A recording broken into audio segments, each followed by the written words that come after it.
Good evening, everyone, and welcome to our board meeting for March the 26th. Welcome, everyone.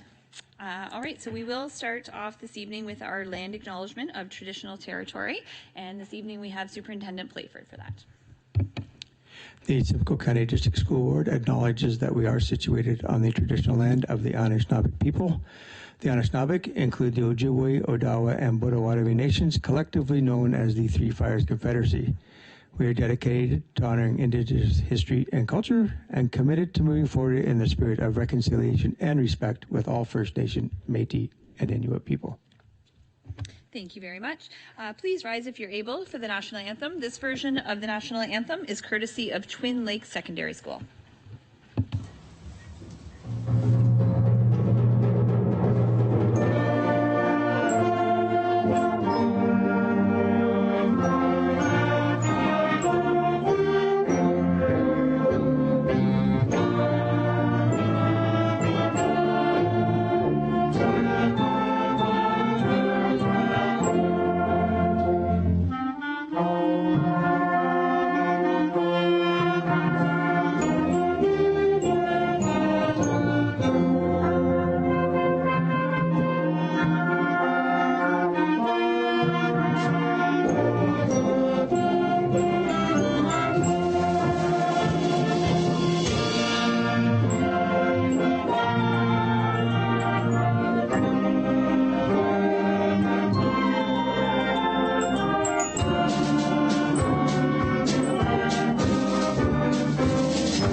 Okay, so next up we have our statement of respect, which will also be read by Superintendent Playford. The Simcoe County District School Board is committed to creating a culture of belonging, engagement, and success for all through deliberate actions and an intentional focus in the areas of diversity, equity, and inclusion. The Simcoe County District School Board of Trustees will conduct meetings in an inclusive, meaningful manner that upholds the principles of respect for human rights and allows all members, staff, and guests to participate fully, regardless of race, religion, ethnicity, age, ability, and gender. Thank you very much. Okay, so at this time, Recording Secretary Gill will take the roll call. We have no electronic participation this evening. But we do have some absences. So Trustee Bites is absent this evening. She advised me in advance that due to a work commitment, she's unable to attend tonight's regular meeting of the board. At this time, the board is required to move a motion to authorize or not authorize the absence. Is there a trustee who would like to move to authorize the absence of Trustee Bites for the March 25th, 2026 regular board meeting? Trustee Talbot, seconded by Trustee Strawn. All those in favor? And that carries. Thank you.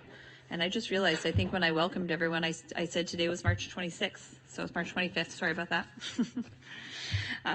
Okay, so next up, so Trustee Harrigan is also absent this evening. She advised me in advance that she is in attendance of another educational event and is such unable to attend tonight's regular meeting of the board. At this time, the board is required to move a motion to authorize or not authorize the absence. Is there a trustee who would like to move a motion to authorize the absence of Trustee Harrigan for the March 25th, 2026 regular board meeting? Trustee Grummett, seconded by Trustee Connors. All those in favor? And that carries. Thank you. Okay, and one more. Trustee Powell is absent this evening. He advised me in advance that due to personal circumstances, he is unable to attend tonight's regular meeting of the board. At this time, the board is required to move a motion to authorize or not authorize the absence. Is there a trustee who would like to move a motion to authorize the absence of Trustee Powell for the March 25th, 2026 regular board meeting? Trustee Talbot, seconded by Trustee Strawn. All those in favor? And that carries. Thank you very much. Okay, so next up we do have the approval of the agenda. I would like to request a couple of amendments for our agenda. We do have a number of guests, as you can see this evening, and I do know that some of our guests are interested in section B5D on our agenda. report of the Special Education Advisory Committee held February 9th, 2026. So out of respect for our guests, I would like to amend to move that up on our agenda so we can deal with that earlier. So if we could move that to section A11 after presentations and delegations. So we need. Okay, sorry, and another amendment as well. So the second amendment would be to move the closed session of the Committee of the Whole up to the agenda immediately following the report of the Special Education Advisory Committee in respect of the closed session guest presenters time. Once we move out of closed session back into public session, we would proceed through the remainder of the public session agenda. So do I possibly have someone to move that? Thank you. I would like to move it as amended. Okay, thank you very much, Trustee Lloyd. Seconded by Trustee Connors, did I see? Any questions or comments on the agenda? Okay, so I'll call the question. All those in favor? And that carries. Great, thank you very much. Okay, so next on our agenda, we do have a declaration of conflicts of interest. So do we have any conflicts of interest this evening? Not seeing any. Okay. So next would be the approval of the consent agenda. So the following minutes have been placed in the consent agenda. We have minutes of the regular meeting of the board held February 25th, 2026, and also the report of the Business Standing Committee held March 4th, 2026. Is there any trustees who wish items to be removed from the consent agenda? Trustee Lloyd? Yes, thank you. I would like 7B pulled from the consent agenda. Okay, thank you very much. All right, so next up, we do have our report from our student trustees, and I believe Superintendent Zablosky is going to get us started this evening. Thank you, and through the chair, student trustees bring student perspective to public board discussions, increase the board's awareness of issues of concern to students, assist trustees in determining student issues, gather student opinion, and help to foster effective communication between the board and students. 3 pupil representatives are elected by their peers each school year. Their term of office is from August 1st to July 31st. Of the 3 elected student trustees, 1 shall be elected from each of the 3 geographic regions within the board. The 3 student trustees for the 2026-2027 school year are Eva Churazia from Maple Ridge Secondary School, representing Central and South, Natalie Graham from Stainer Collegiate, representing South and West regions, and Annabelle Wyman from Georgian Bay District School Board, representing North and East. And at this time, I would like to extend a warm welcome to our new student trustees. Thank you.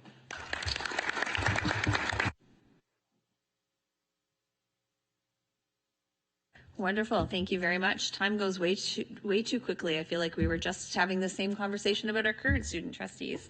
All right. Well, welcome. Thank you for joining us this evening, and we look forward to getting to know you better over the next year or so.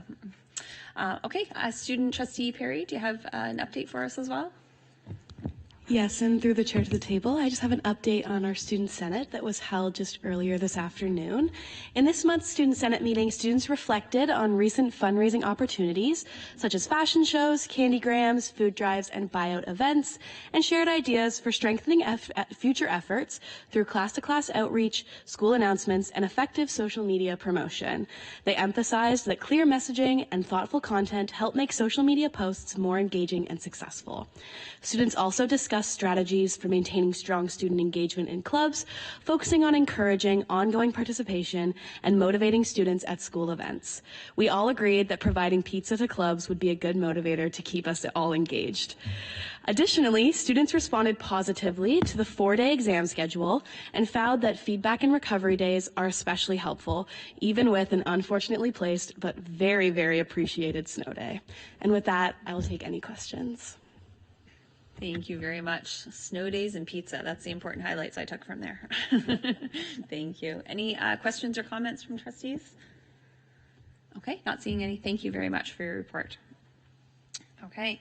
All right. So next on our agenda, we do have trustee tribute, which we don't have any this evening, but we do have a delegation.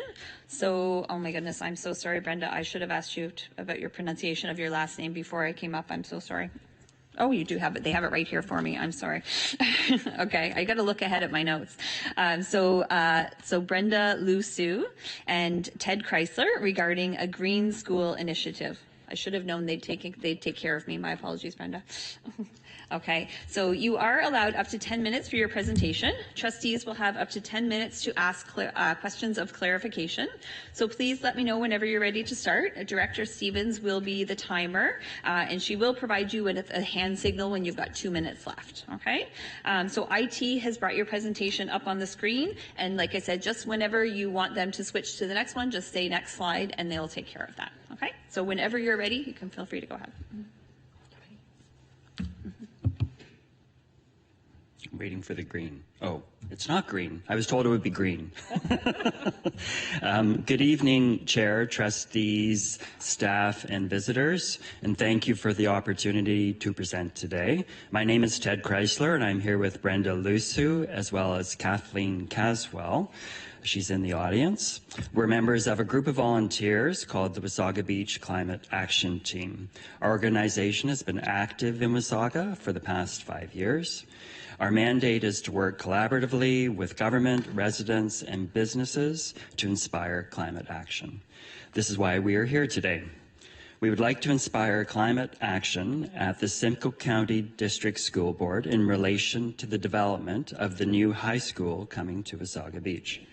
We find that many people in Wasaga care deeply about the environment, particularly when major new developments take place in our town, such as new schools.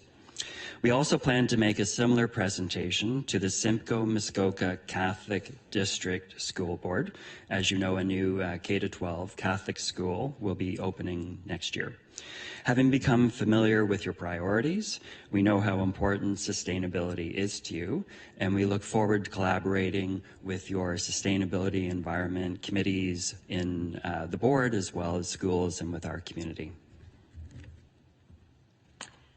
So the 5 topics that we're going to cover today, in celebration of Earth Day 2026, green schools and design features, capital operating costs and return on investment, public perception and legacy, and conclusion.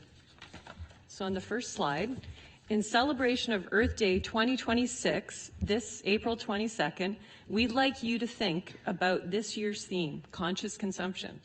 The goal is to have citizens, municipalities, organizations, and businesses to commit to conscious practices, whether they are energy-related, material, digital, organizational, behavioral, or collective. What better way can we commit to conscious consumption practices than to build a high school in Wasaga Beach that showcases sustainability, a green school?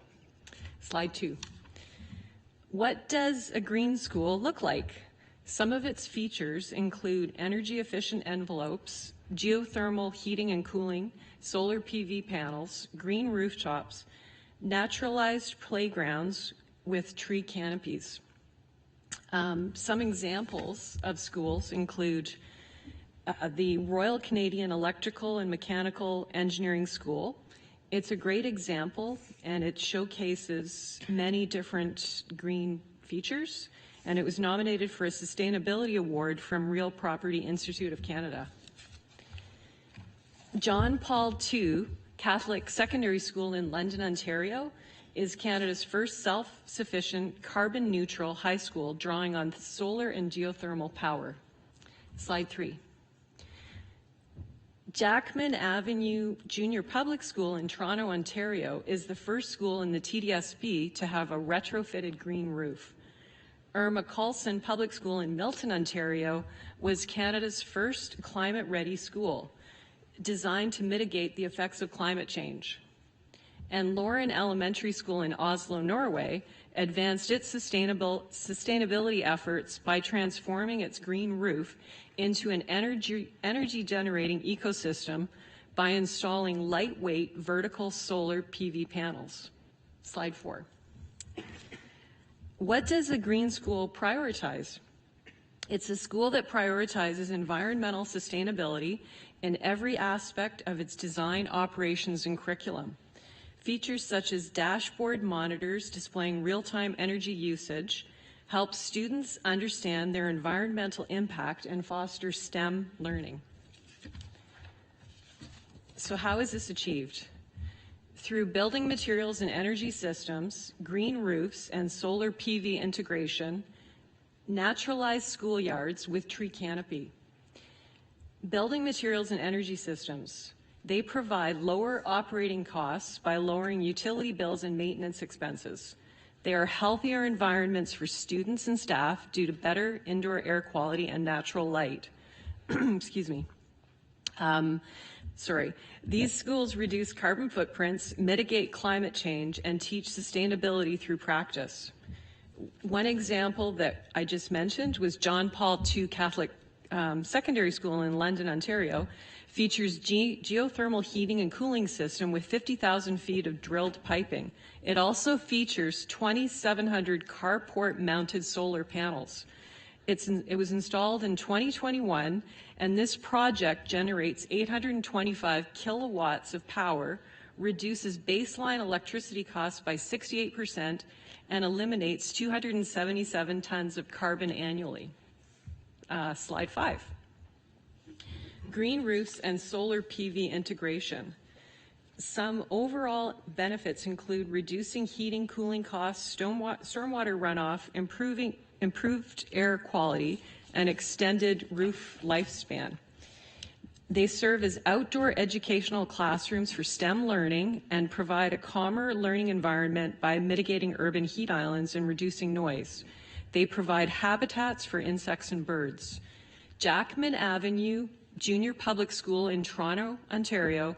Not only does this green roof conserve energy, there's a vegetable learning garden, a maze of native grasses, and an indoor amphitheater that serves as a classroom. Slide 6. Naturalized schoolyards with tree canopy. Not only do students benefit from transformation of asphalt spaces into stimulating naturalized play spaces, bioswales and rain gardens help manage stormwater, and shade trees and shrubbery help reduce the urban heat island effect. An example of this is the school in Irma Coulson Public School in Milton, Ontario, and it became Canada's first climate-ready school in 2022. Slide 7. The Royal Canadian Electrical and Mechanical Engineering School in CFB Borden showcases the full range of green technology. The facility was specifically constructed to meet the LEED Silver certification standard. Slide 8. Capital operating costs and return on investment. Green rooftops, solar panels, and geothermal heat pumps in Ontario schools offer a strong return on investment, and paybacks range from 3 to 12 years.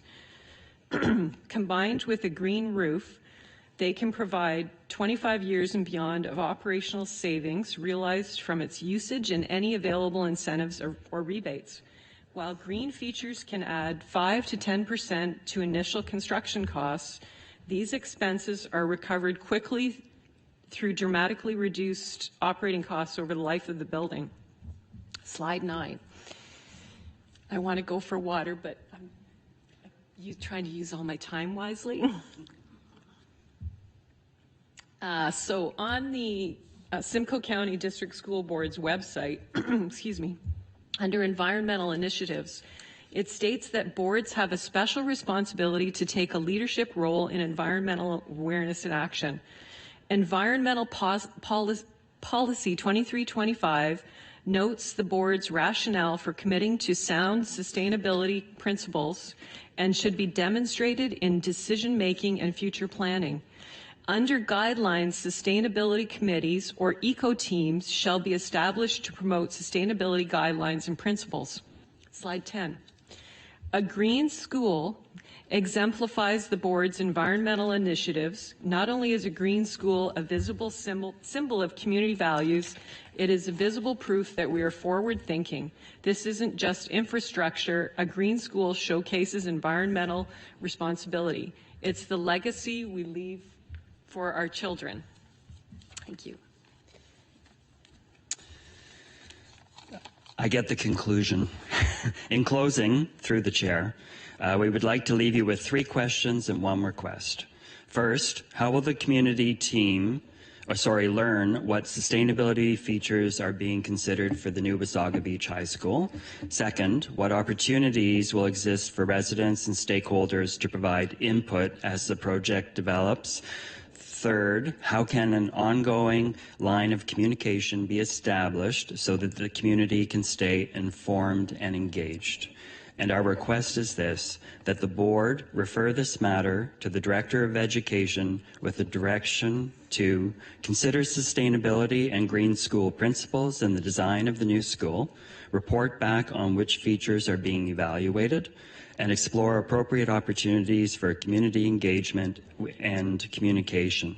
We believe this is a reasonable, low-risk step that aligns with the board's environmental leadership commitments and supports the long-term success of both students and the community. It's not just about a building, it's about the legacy we leave for future generations in Wasaga Beach. Thank you for your time and consideration. And we're open to questions. Thank you very much for your presentation. Do we have questions or questions of clarification from trustees? Trustee Foley, did I see your hand? Go ahead.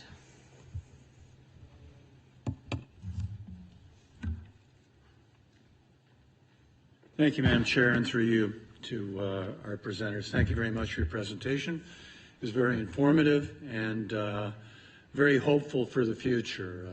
I certainly think that a lot of what you're saying and some of the things that you're indicating that could and should be done can and will make a difference. And later on in this meeting, I'm sure we'll be talking about it outside of this part of the conversation.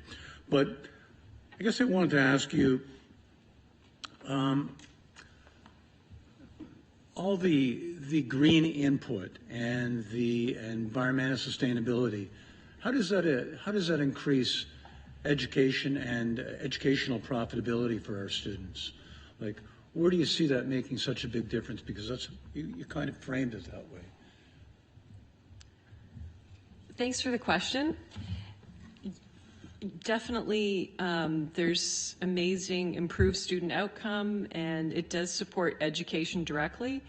There's growing evidence that better air quality, natural lighting, and access to green space improves student concentration, attendance, and overall well-being. Even if we set aside academic metrics, we know these environments support mental health, which is already a priority for the Simcoe County District School Board. So this aligns directly with student success and well-being goals. A report by the Simcoe Muskoka District Health Unit in 216 supports naturalized outdoor schoolyards, and the link is found in the presentation material. It's on slide 6. As regarding supporting education directly, I actually used to be a science teacher for 10 years, and I was I did a lot of work in the area of environmental issues and sustainability. That was probably 10 years ago, but a lot of the same principles still hold. But it is one of the most exciting aspects is the building itself becomes a teaching tool. Students can engage with real-time energy data, outdoor learning environments, and hands-on sustainability practices. That brings STEM learning to life in a very practical, visible way. One of the schools that I mentioned, John Ball II, the Catholic Secondary School in London, Ontario, which I've lived for over 20 years before I moved to this area. Just quoting a grade 12 student when that school was first they were implementing their sustainability strategies. A grade 13 student who was a member of John Paul II's Eco School team when the project was first announced, and as it developed, she helped to educate her peers on the importance of going carbon neutral. And a quote from her is, "I've watched as the world has slowly deteriorated, and I want so desperately to be part of something that I know will cause good change." Thank you. Follow up, Trustee Foley? Thank you, Madam Chair. That's good to know. And one other thing you mentioned, you're talking about a 5 to 10% increase in costs in construction, but a 25% overall return. Now, are you talking a 25% overall return on energy in 1 year with the experience of the places that you've pointed out, or are you talking about 25% over the life of the roof? Thanks for the question. Do you have that there? Thank you. Sorry, it's okay. So that is a really good question. I'm definitely not an expert, so I just want you to know that. But regarding return on investment, so green rooftops, solar panels and geothermal heat pumps in Ontario schools, they do offer a strong return on investment. It depends on the design, for sure. Depends on whether you have incentives or rebates, but generally speaking, the paybacks range from 3 to 12 years. So geothermal systems have the fastest returns on investment. They're 3 to 7 years. Solar PV systems, the payback is 8 to 12 years. Combined with green roofs, they provide 23 years and beyond of operational savings realized from usage. But it does come down to the incentives and the rebates, and the initial construction costs will vary. And but definitely you're going to recoup these costs over a certain range of years, and the building will be there for hopefully way past 25 years. So, yeah. Thank you very much. You're welcome. Trustee Wilson? Yeah, through you, Chair, and to our guests. Thank you again for the presentation. So I was just curious, why do you think like a green school would appeal to the Wasaga Beach community? Thank you for the question. That's a great question.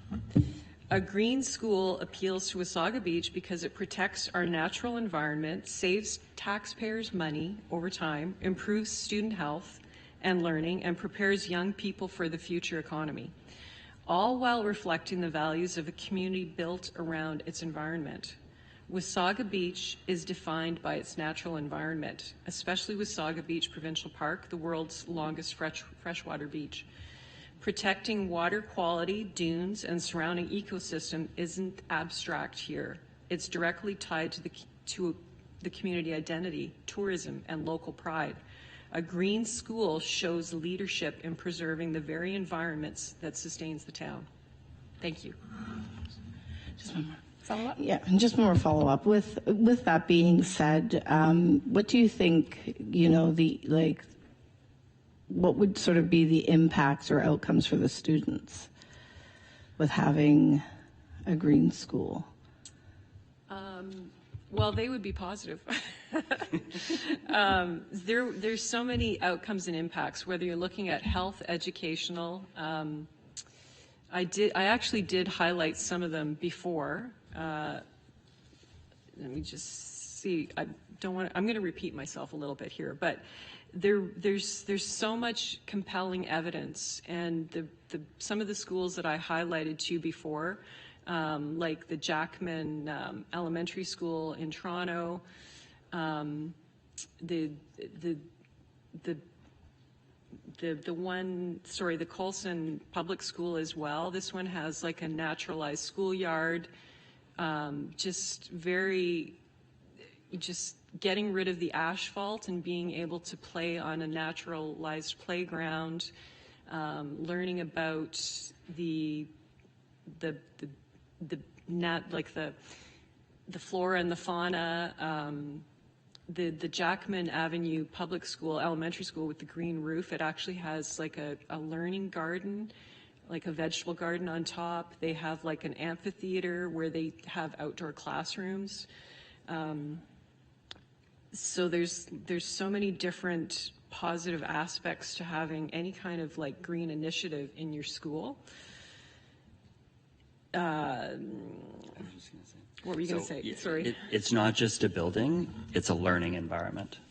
And that's the key thing. Like you're actually learning from the building. Yeah, just a little bit more too about like the Jackman Avenue Public School in Toronto. This was a retrofit green roof that they implemented back at in 2000, and it's still running strong. So they earned the TDSB's Eco School Platinum certification. The student, staff, parents, and community worked together to green the schoolyard. So I'm just trying to think. So I'm a teacher, I should know this, but I think you could work, I was talking about STEM learning, so any of those STEM subjects could be related to almost anything green that you did on a school, whether it's the rooftop, talking about like the heat pumps, the geothermal system, the naturalized schoolyard. You could hit almost any subject and make any kind of like connection to the curriculum, the high school curriculum, whether it's science curriculum, elementary. There's so many rich connections that you can make to, so lots of positive learning outcomes in that respect. And if they grow vegetables and fruit, maybe the students can sell them for part of their fundraising days. Excellent. Thank you very much. You're welcome. That does take us to our 10 minutes. Okay, so that does take us through our 10 minutes of questions and clarification. So thank you very much for your presentation. So at this time, your delegation, we do have the option to accept as information, refer to the director, or refer to a standing committee. And at this time, we will be accepting the delegation as information. So thank you very much for your presentation this evening, for joining us. Thank you. Thank you. Thank you. Thank you.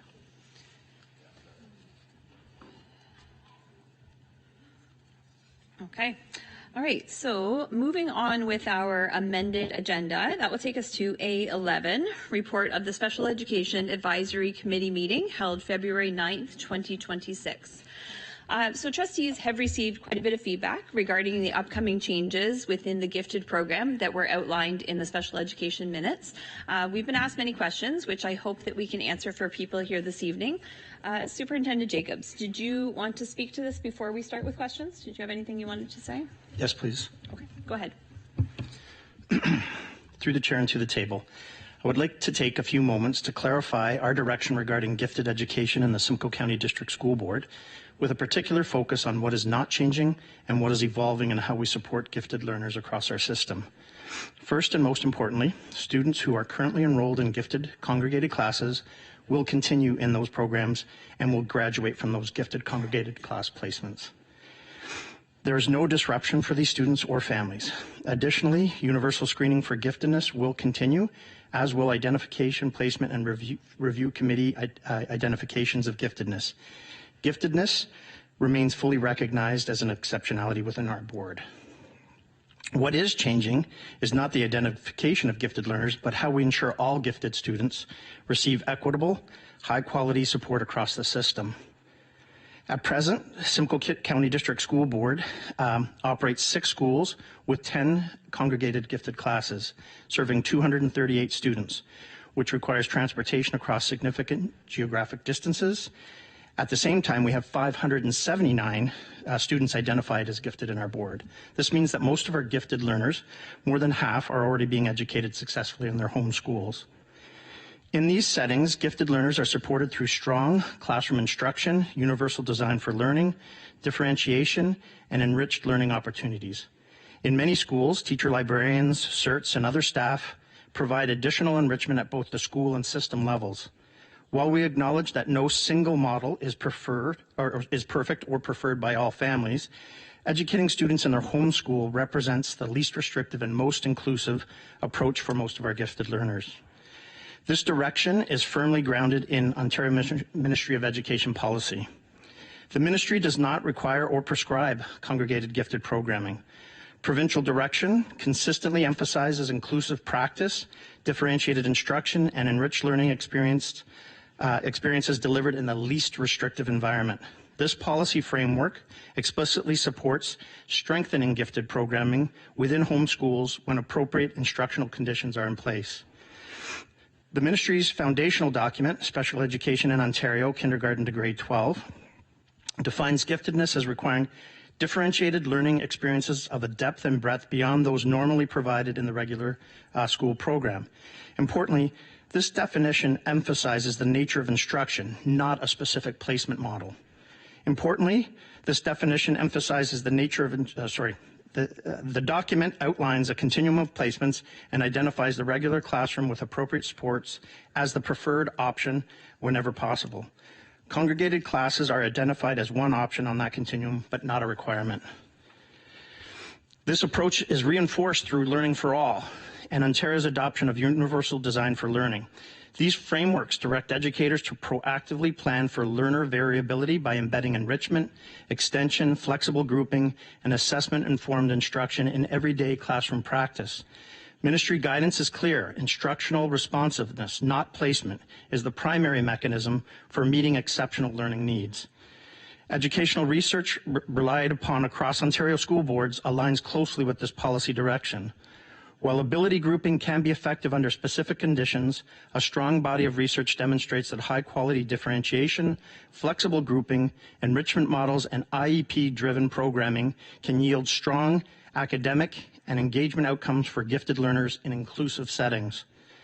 This mirrors the ministry's emphasis on system-wide educator capacity, not a narrow focus on specialized placement.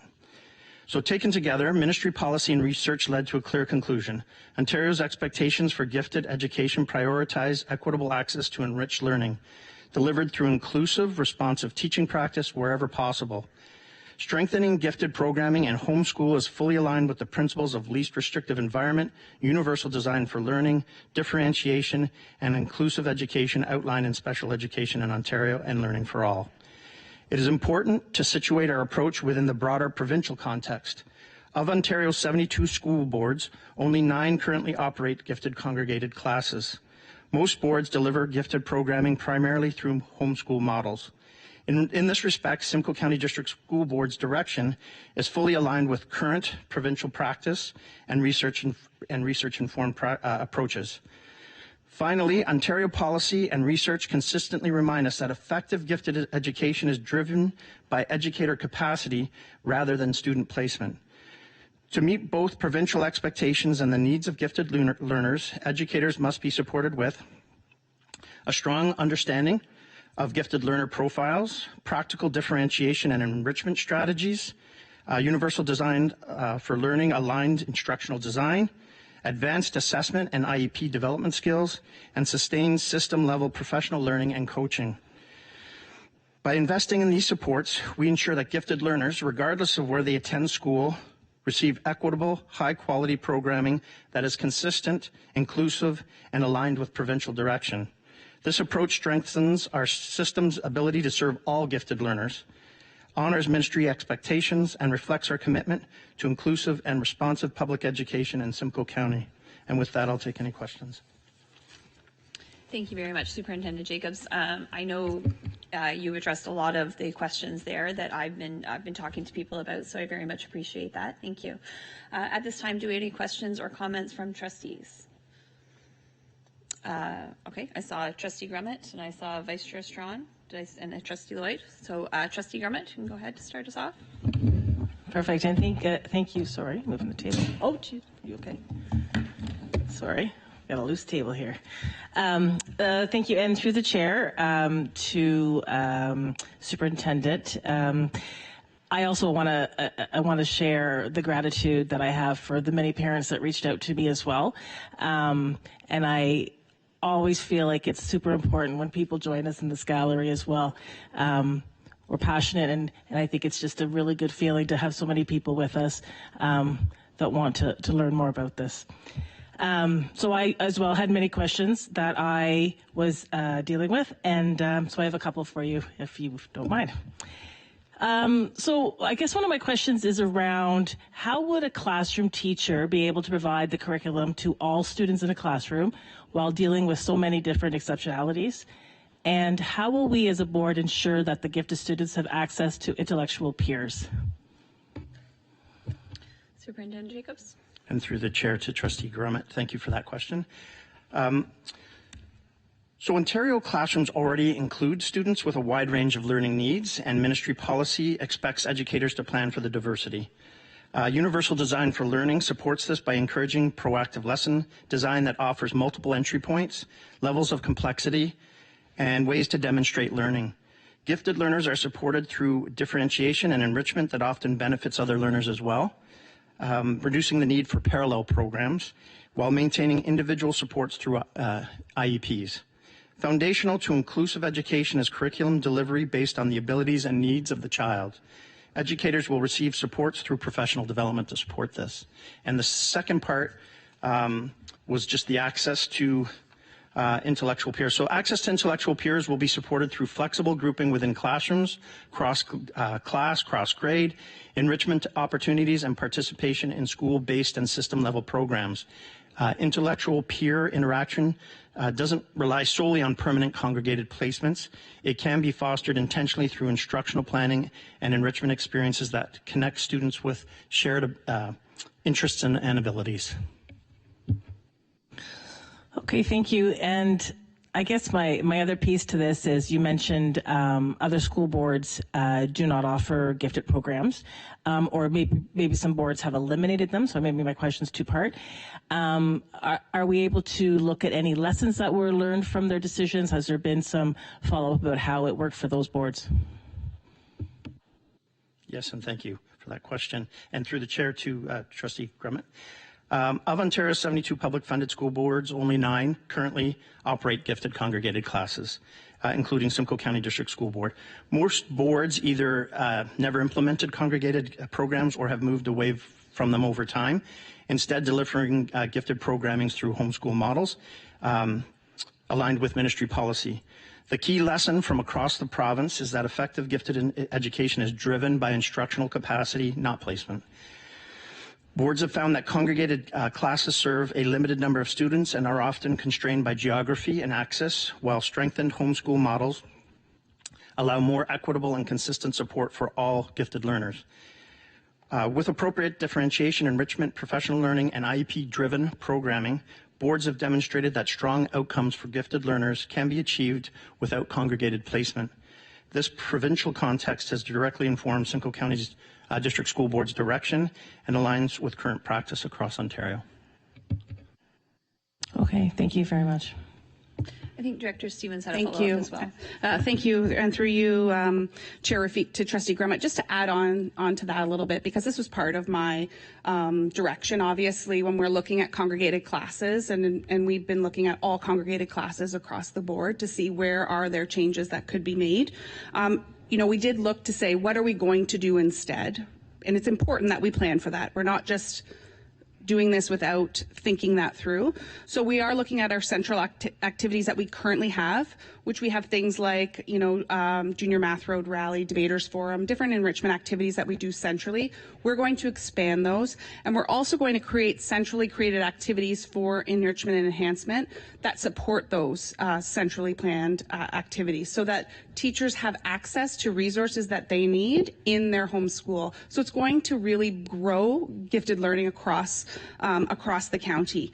And we are going to do full educator professional learning. We have 2 days prior to the start of the school year in September, and we are going to take time during those 2 days to continue to grow the Universal Design for Learning work that has been going on for a number of years, to really focus on what it means to support a gifted learner in the classroom. So I just wanted to highlight those as well, as I know Superintendent Jacobs is thinking these through also. But it's really important that we focus on what can we do centrally to support. We're very lucky in Simcoe County. We have 2 partnerships with post-secondary institutions who are very keen on working with us on partnership activities for students, and this could include our gifted learners as well. Thank you very much. Okay, next on my list I had Vice Chair Strawn. Thank you, Chair Rafik, and thank you. I do have probably a number of questions, and maybe I'll get through some of them.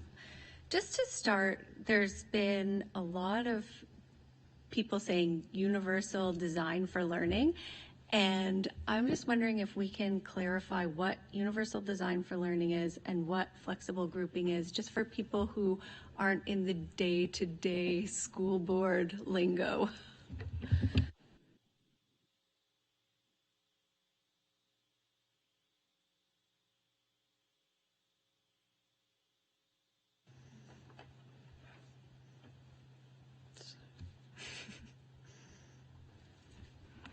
So universal design for learning It provides multiple entry points, different levels of questioning that students can engage in. It looks at interest, so it looks at multiple academic abilities, but also interest levels in terms of engaging with problems that the class is working on in mathematics, literacy, and so on. So that's kind of, if we give these options for students to engage and enriched opportunities as well, we can also hit the enriched learners that are in that classroom. And the second part was? The second was flexible grouping. You mentioned that a couple of times. Yes. So again, with multiple opportunities, different entry points, different levels of problems, so you can have flexible grouping. So in the same classroom, you can have students working on maybe, let's use mathematics as an example. You could have them working on, 2-digit, 3-digit types of problems, but you could have, higher level groupings working with 5, 6-digit math problems.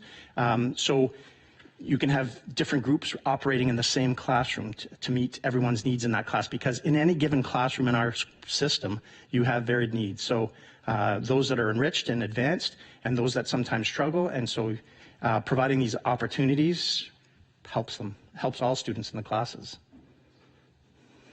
Follow up, Trustee Strong? Yes, and thank you for that overview. I mean, for the group of us that sit around this table and the people who are regularly in this room, we have maybe a better understanding, but just for the benefit of people who are here and who might be watching the YouTube video at home, we definitely see a lot of presentations on universal design for learning. Particularly, I'm thinking of Superintendent Fennell, who presents regularly on our mathematics curriculum, and some really neat things that teachers and students are doing in the classroom around math and those flexible groupings and different entry points. That those presentations are really excellent to see, and I would invite people, if they're interested, just to go back onto our YouTube channel and look up some of the meetings where we've had those presentations, because they do provide a lot of information and context on that subject. But just moving on from that, I do have a couple of other questions. One, we talked about some of the numbers. So there's 579 gifted students identified within our board. 238 of those students are dispersed across 10 congregated classrooms in 6 schools. 341 of those students are not in a congregated class, and they are at their home school. Are these 341 students on a waiting list to get into a congregated class? Are they seeking that opportunity presently? Superintendent Jacobs? Through the chair to Trustee Strong. So currently we have 54 students that are on a wait list for specific programs throughout Simcoe County. There may be space in one school, but it's disadvantaged because of the geography. So if you have someone down in the south end in Bradford, let's say, and we have a space in Coldwater, it's quite a distance to travel there. Those spots, when vacancies do come up, we do offer those spots as well.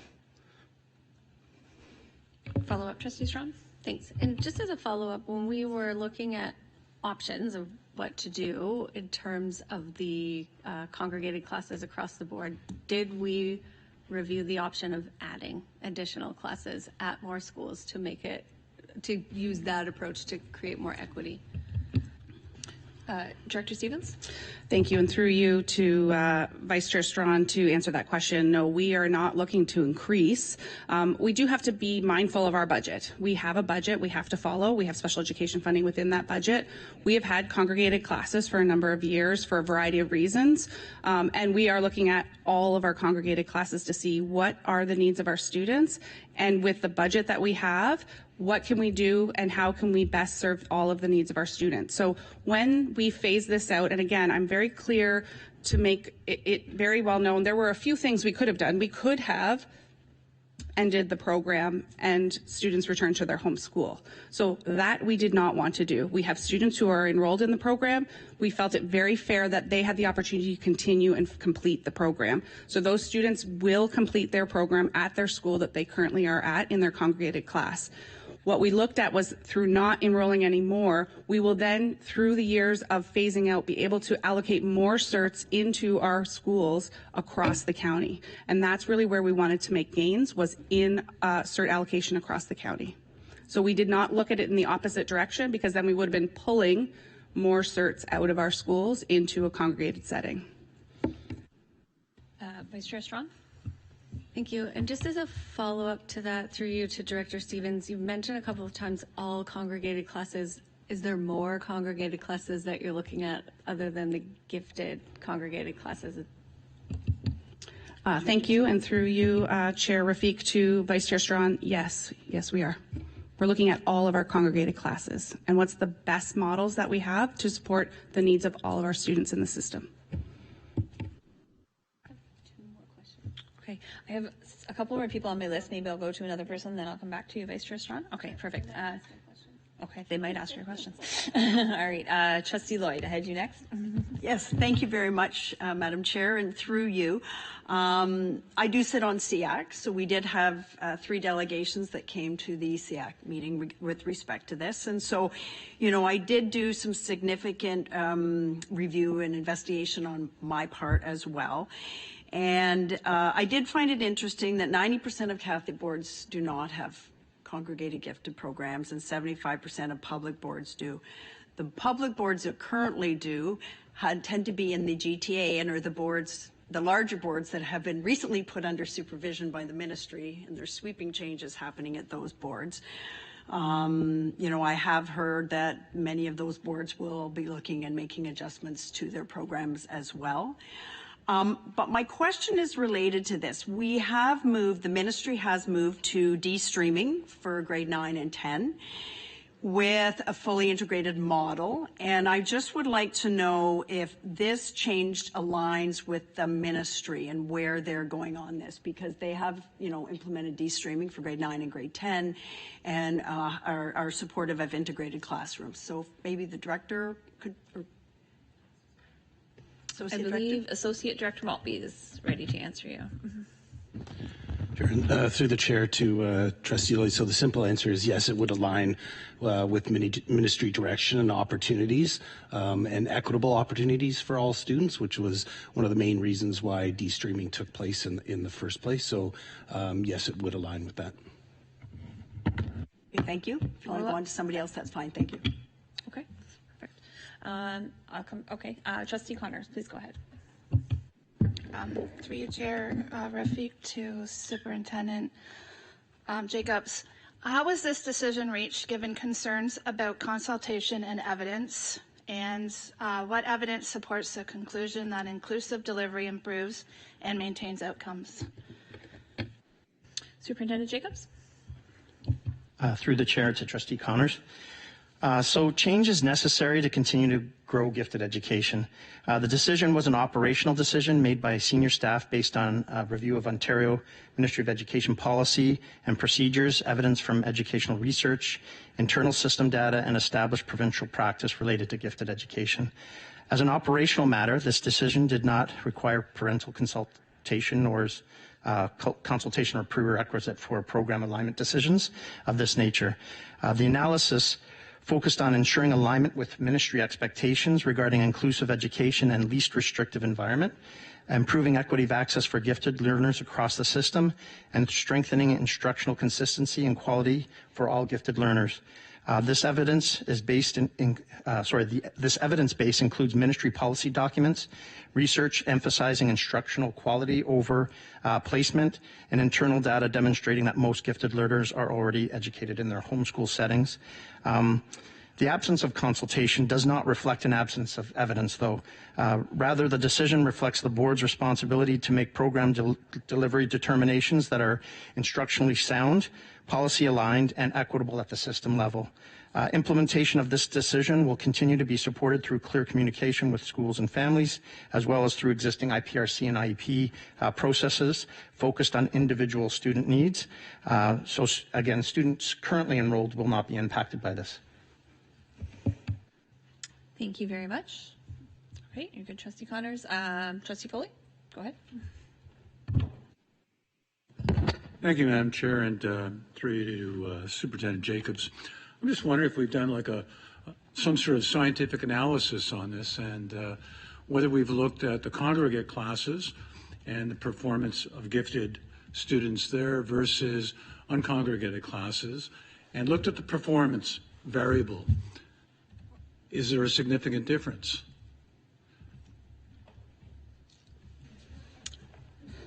Sorry, just give me 1 second there, Trustee Foley. So, sorry, I might jump in here. Thank you. Go ahead. So, thank you for the question, Trustee Foley. So, we don't look at our students and rank them. So, I'm not really sure what you're asking there.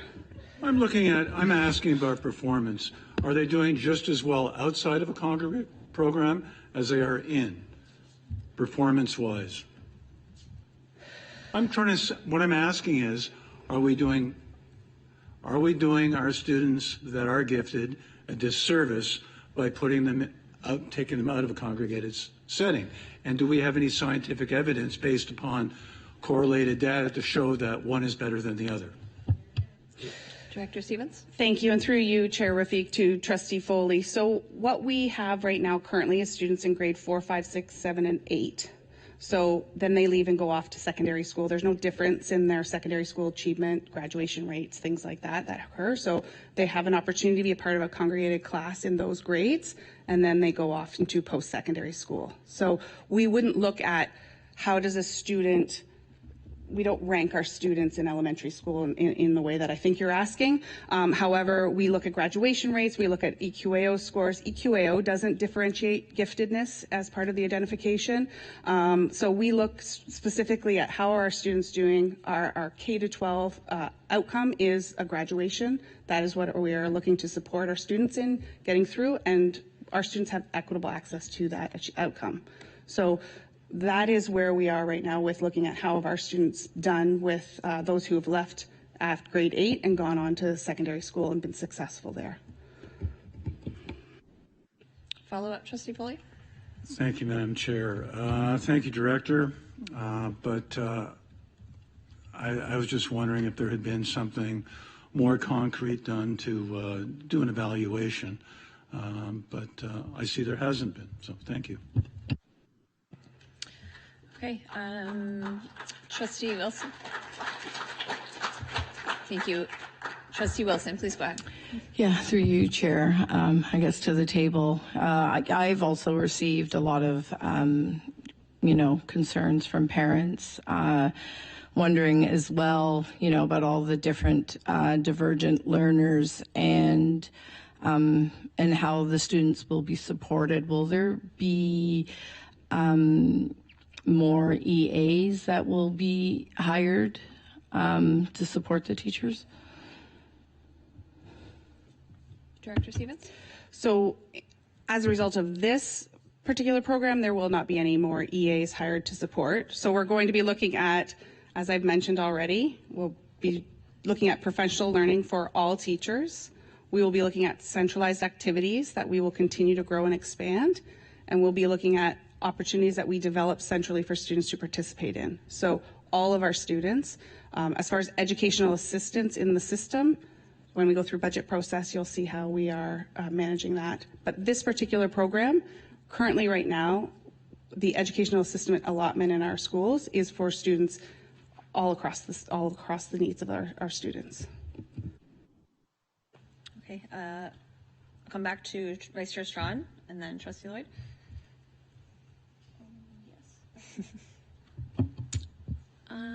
Thank you. I think some of my questions have been answered or at least touched upon, and just being conscious of time.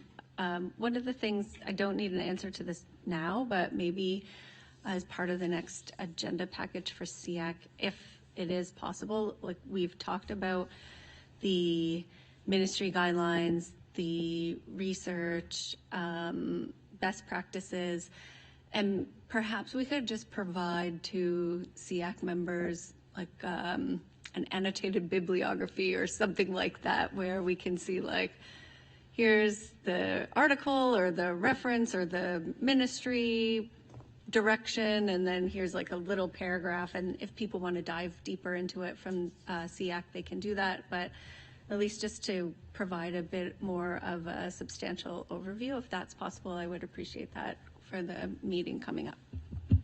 Superintendent Jacobs?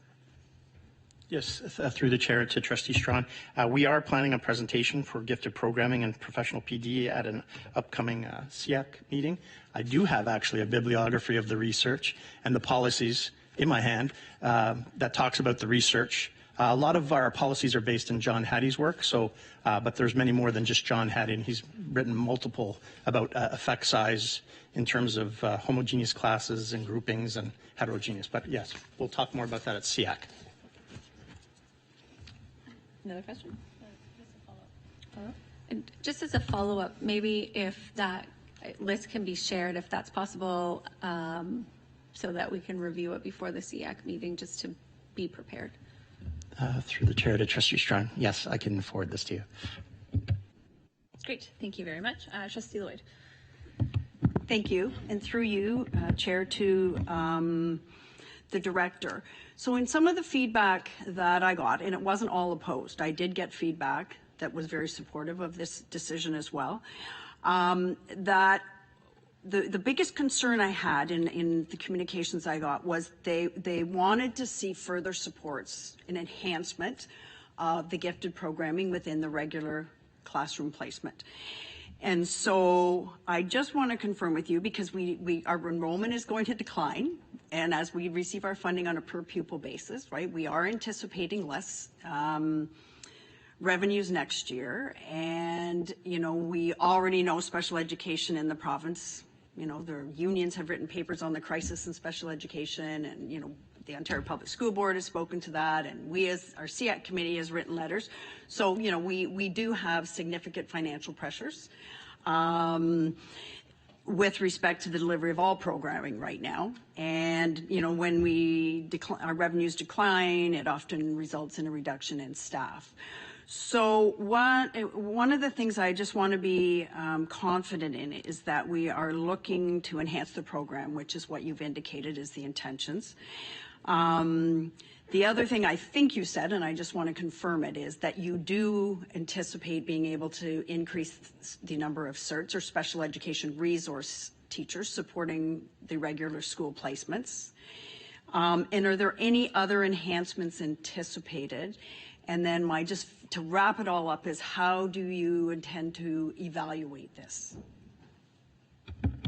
Director Stevens. Thank you, and through you, Chair Rafiq, to Trustee Lloyd. So yes, we are doing full system-wide PD for our educators, as I mentioned. So that's planned for prior to the school year beginning, as part of the professional development days that are prior to the school year. So that's the first step. We do offer professional learning. We have offered professional learning on this over the number of years, but this is just going to be ensuring that all staff are getting it. And that's something that we're going to carry on, because we do have time as we move through the phasing out process to continue to grow. We do have planned to increase the central opportunities for students. So we'll be able to bring students who have an identification of gifted into our central locations to provide them more opportunities, which again, we haven't been able to do that all the way through, and now we'll have more funding to be able to do that.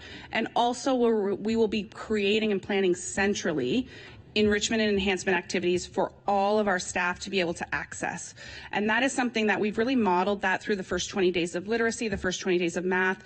Our educators are accessing the resources that we have created centrally, and we have a very good central department that has, and our special education department, that have the ability and the time at this point right now to start creating those activities. With regards to evaluation, so we will always be looking at how is the change occurring? I really wanted to emphasize, and I have done that a few times, this does not impact students in the program. So we really will be looking at students who have individual needs in the school, and how are we meeting those needs? And that would be with any student with a special education identification. How are we meeting the needs of those students in their school, in their regular school? So that's really where the evaluation will take place. Okay, thank you. I saw Trustee Wilson and then Trustee Grummett. Trustee Wilson, go ahead. Yeah, through you, Chair. And actually, I was a question for just Trustee Lloyd, because I have received so many concerns from parents. None of them sort of saying positive things. So I was just curious, what was the positive that you heard from the families? Trustee Lloyd? It wasn't positive. The feedback I got was that there were people that were supportive of this change. Right, so it wasn't. It was. I spoke to one parent who had been in the congregated program who had not found it a positive experience and had left the program and gone back to the homeschool model. So there were parents who felt that this was a good move or a right move. So, you know, I can't say they said it was positive, but they said that they felt this was the elimination of the program to going to the homeschool model, they were supportive of. Trustee Grummett, go ahead. Thank you. I think my question is kind of a similar along this line. So Superintendent Jacobs, you gave us the numbers of how many students are in the congregated classes, how many are on the wait list, and then the number that choose to stay in the regular classes. When we speak with those parents, I'm curious, why do they stay? Why do they not make that choice? Is it wait list? Is it transportation? If you could let me know some of that, please. Superintendent Jacobs? And through the chair to Trustee Grummett, I think there's various reasons. Not everyone leaves the program, of course. We have people that are staying in the program. Distance travel, just the fit of the program for them. Those seem to be, we do have a consultant and a facilitator kind of responsible for that portfolio. And so they track all of the OLSAT results and number of people applying. A lot of people don't apply because they want to stay in their home school. So there's a number of different reasons. If I could just add there, a number of things that I've heard from families as well is that they don't want their students to leave their community. They have friends in their area, they've got relationships that are established, and that was something that I heard with several parents that I talked to, that they didn't want to leave their friend group type of a thing to go to another community school. That was what I heard too. Okay, any other questions or comments from trustees? Okay, I have a couple. So my question is actually for Superintendent Van Nispen. You were kind enough to answer some questions at our recent SEAC meeting.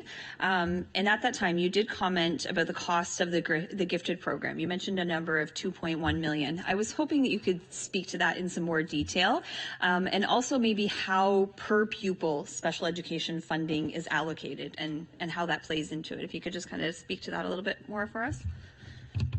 Okay, thank you. And to the chair, through the chair. School boards don't attract special education funding based on the number of identified students. Instead, they receive the funding through a couple of different mechanisms. The first and the largest is a provincial allocation. It's based on the total enrollment of the school board, not based on specific diagnoses in the special education envelope of funding.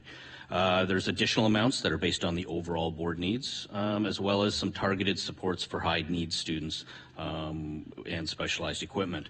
Boards then have the local flexibility in deciding programming, staffing, assistive supports, etc., to utilize these funds that have been provided to best support the students within the provincial guidelines. With regards to the 2.1 million that had been mentioned at the meeting, that was the approximate cost of the direct staffing that is associated with the congregated gifted classes, as well as the program transportation that is required to get the students to those congregated gifted classes. Okay, thank you very much for that.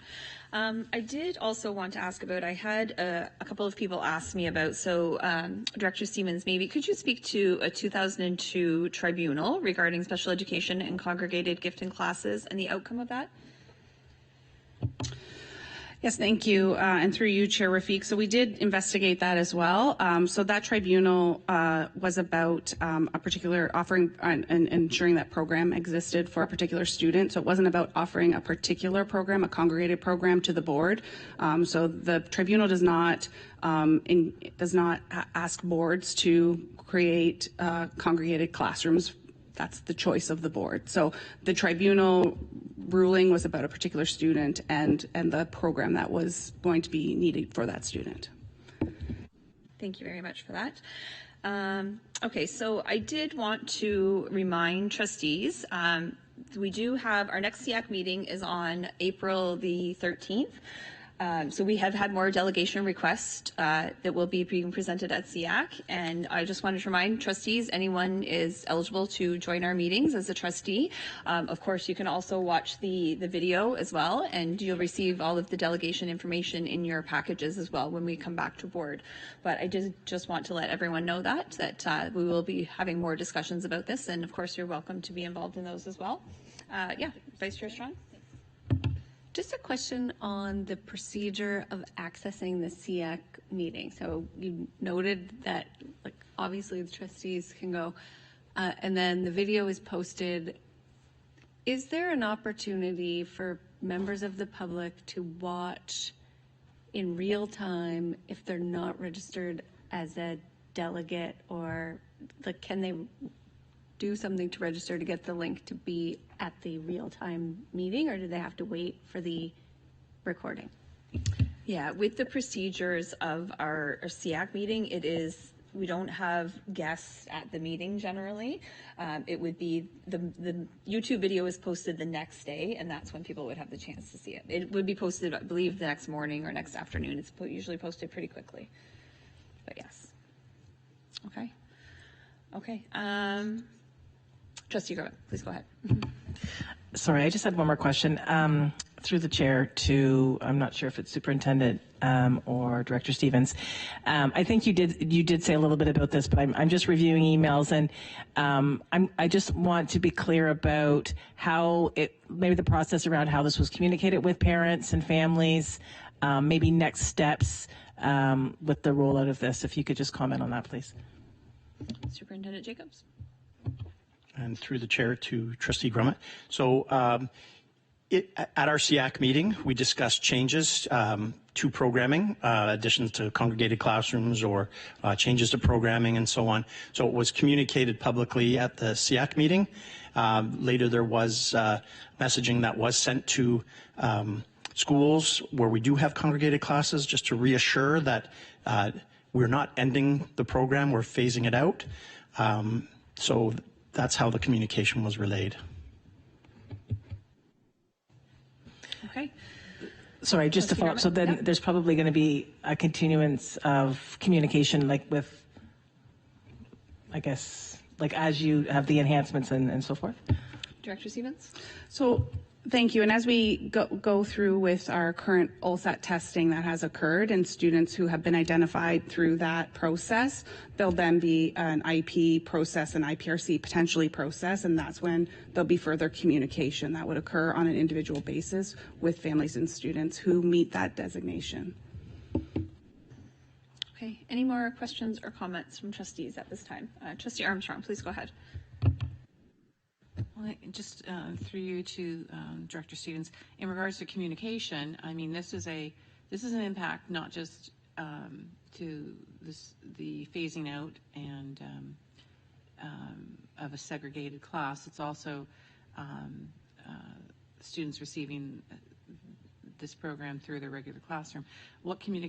Shouldn't communication go to all individual families, parents, that their children who have an IEP for giftedness in regards to this? This is a change.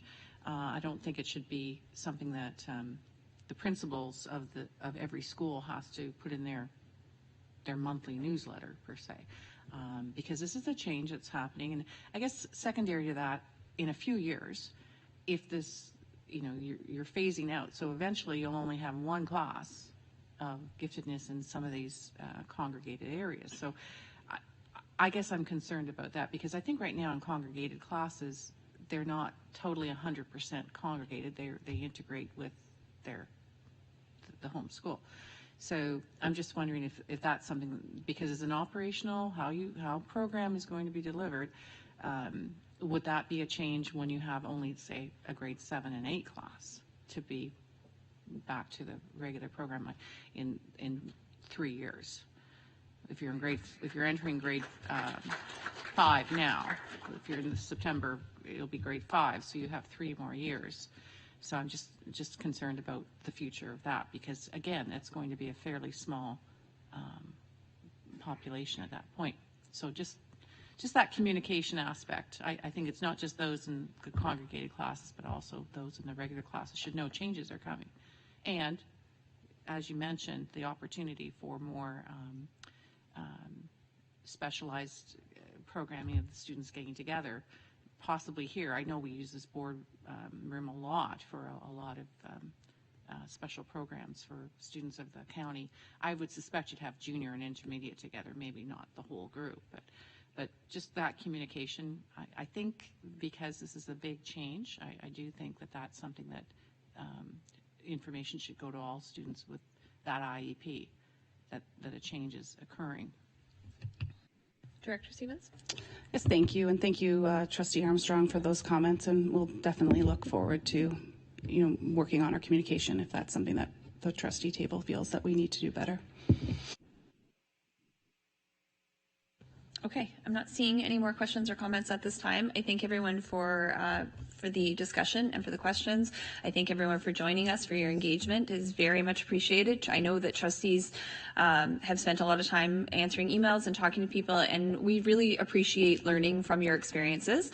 I know many of us up here are parents and have had students through school, and we appreciate learning the different experiences that everyone has shared with us. So thank you very much for your engagement. Okay, I'm not seeing any other questions or comments at this time, so we will move on with our agenda. So at this time, due to our amended agenda, we will be moving into closed session. So I would be looking for a mover to move us to closed session at this time. Trustee Connors, seconded by Trustee Lloyd. All those in favor? And that carries. And we'll just take a few minutes to go into closed session. Thank you.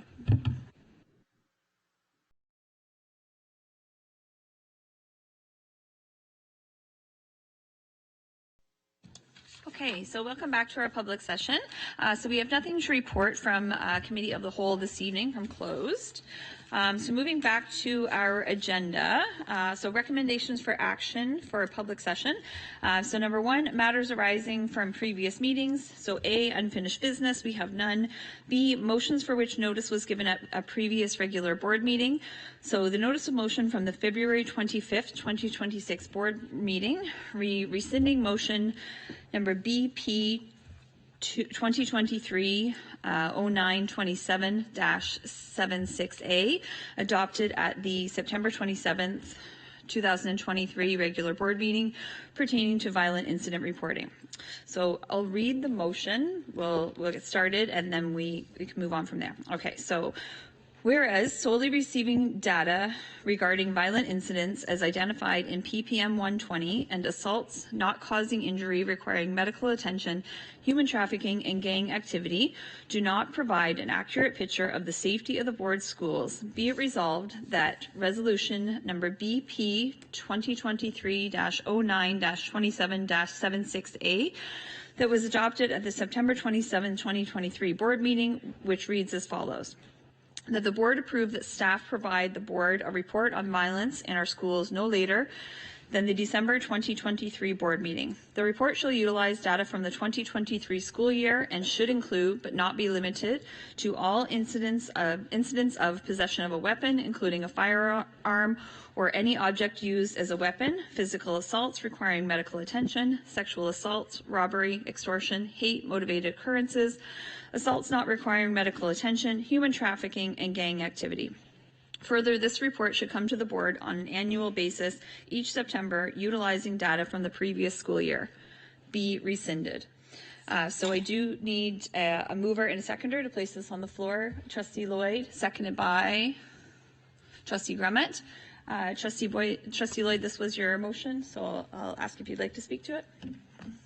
Thank you, and through you to the table. This motion, the second part of this is the second notice of motion, and they work together hand in hand.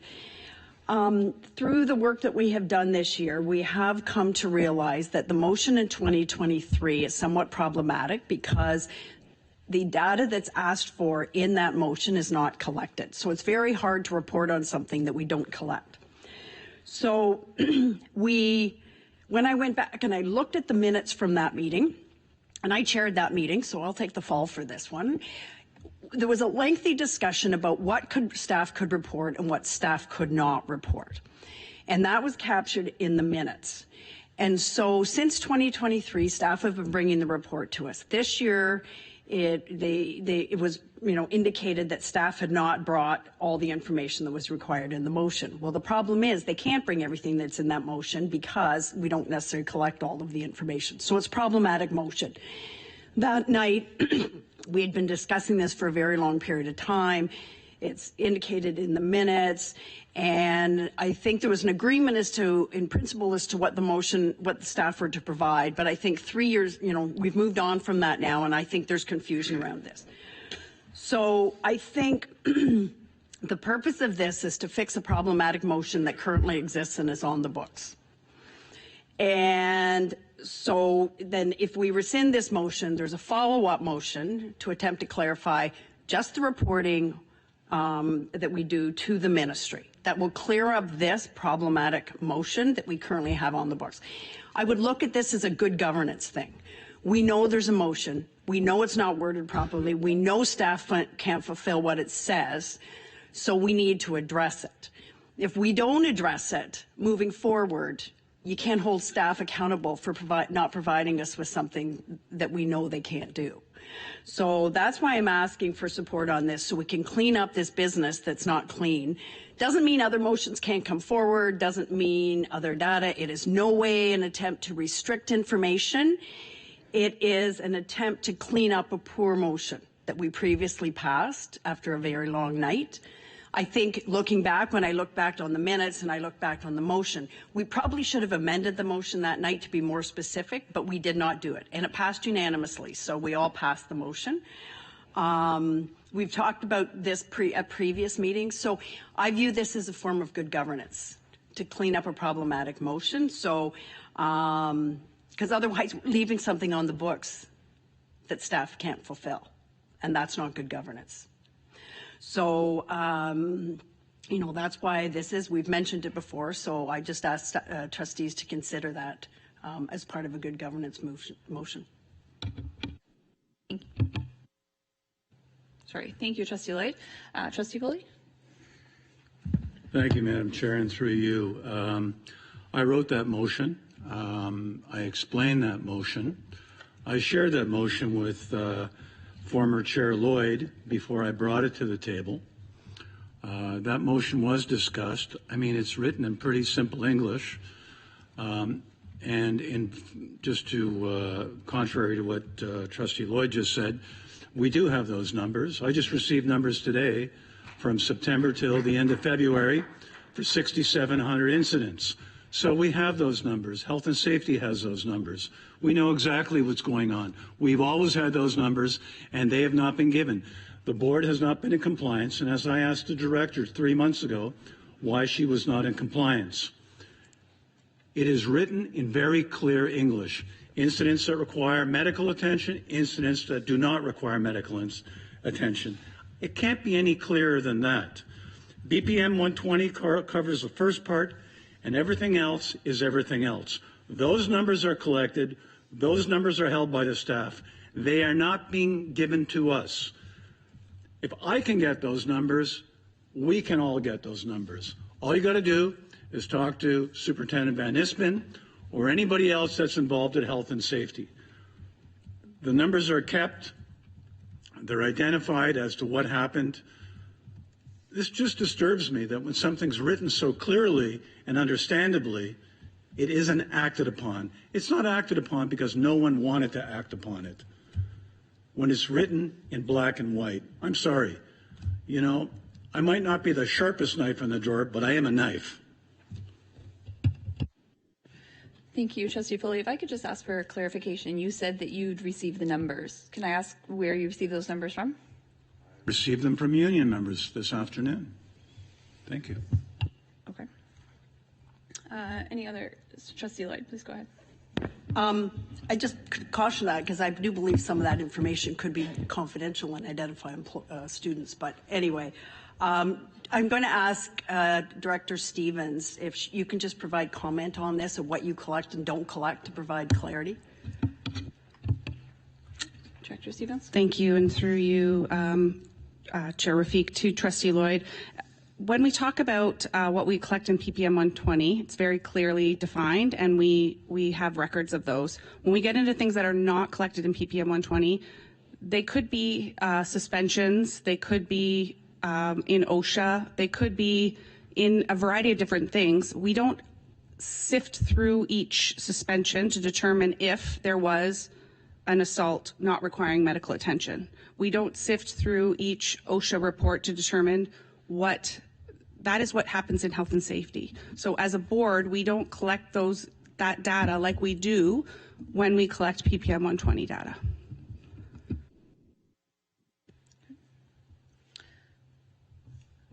Okay, I don't see any hands at the exact moment, so I'm just going to say I feel like that's the one line in the motion that makes the big difference for me, that I feel like trustees are not on the same page as. So assaults not requiring medical attention. I feel like over the last year, we've run the gamut on what that means. I feel like we've talked about, does that include a student using foul language with a teacher perhaps? Would it include a dysregulated 4-year-old? We're talking about an assault. We've talked about assaults in so many different ways and aggressive incidents that honestly, that is the part that for me, I feel like we have as a group of 12 trustees, 12 different ideas on what the interpretation of that line means. And that to me is why we can't fulfill the motion that is here. I understand what you're saying, Trustee Foley, about what is laid out. But like I said, that is the one that I feel like every time we have this discussion, we all talk about different meanings for that line. And so I just feel like any report that comes from this motion as it's written, there's going to be 11 people that aren't happy with it at least, because we will all have different ideas there. So that's the part that I'm really stuck on. Trustee Foley? Thank you, Madam Chair, and that's why I'm sharing that notice of motion later, which I hope will clear this up. I can see that there's all sorts of confusion, surprisingly, but there is. I know that we have the data. We have a statistical department that can break down that data, but has not done it. I find that unnerving that those numbers have been, I've asked for them repeatedly. Trustee Talbot has asked for them repeatedly. Trustee Powell has asked for them repeatedly. And yet we have been blocked and blocked and blocked from getting those numbers when we have the appropriate mechanisms to break down that data, because health and safety has it. We can separate the guy who makes a face from the person who punches somebody in the throat. That might not require medical attention, but sure as hell hurts. So, you know, we really need to start crunching some data, get those numbers out there. And my notice of motion tonight, I hope to God that makes a difference and people finally pay attention and stand up for their communities. Thank you, Trustee Foley. And I just want to clarify, I'll come to you, Trustee Wilson. I just want to clarify, and like I said, I feel like the definition is what we're stuck on. I'm certainly not saying that any of those examples that I spoke of are not worthy of investigation, of following up on. I just said, like I said, I feel that we are all thinking about different things. I'm not saying any of them are unworthy of investigation or counting. That's where I feel like we're stuck, is on that point. I do also feel like we have received an explanation on the difference in numbers. We've talked about the difference in the numbers in the report, and we've talked about the difference in the numbers from the KICS forums. I feel we have been explained several times about those difference in numbers. I, as a trustee, feel comfortable with that answer. Sorry, I think I ended my thought on the wrong tone of voice there. That was the end of that actual thought. But sorry, Trustee Wilson, go ahead. Yeah, and through you, Chair, to the floor. So I don't understand why anyone would be stuck on assault. And I also feel that if that is something that trustees here around this table aren't understanding, it's really easy to get information to help you understand what that is. Like, for instance, Google says assault is defined as the intentional or non-consensual application of force or threat of force against another person, ranging from slight physical contact like a poke or a push to severe violence. It says it does not require injury, threatening gestures, or actions that make somebody reasonably fear for their safety also constitute assault.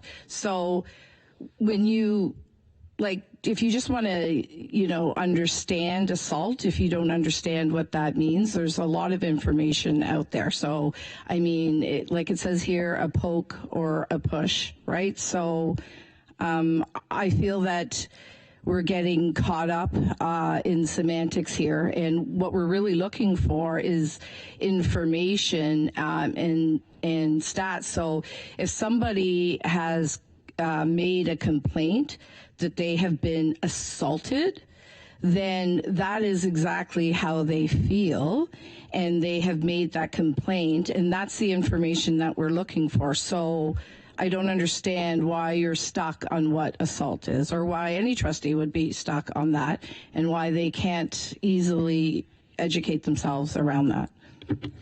Thank you for that, Trustee Wilson. But I will refer back to our minutes of the meeting where we passed this motion. And we spent a very long time discussing what the definition of assault would be that we used. I believe you yourself brought up the youth criminal, sorry, my words are failing me, the criminal code of justice. I'm not saying it right, sorry, but you know what I mean. I believe we spoke of many different definitions that we would be talking about. Of course, I understand what an assault means, but I do believe there are around this table, I believe that word, that line has become diluted and confused because we've had so many conversations of what we believe an assault is. Like I said, I'm referring back to the minutes of when we passed that actual motion, and that was the bulk of our conversation. And so I just want to make sure before I'm putting my name to something that we are all on the same page and understanding of what we're referring to on that. Yes, Trustee Wilson. Yeah, and just to follow up to your comment there about, for instance, like the Youth Criminal Justice Act, there's different requirements to meet criminal charges and laws, and we understand that, and we were asking for all of it. So, ones that will end up with criminal charges and ones that do not. Okay, thank you very much. Vice Chair Strawn and then Trustee Lloyd. Thanks. I just have a question maybe through you to the director. Under the Safe Schools legislation and PPM 120, are all incidents that have police intervention part of the report that we get of PPM 120?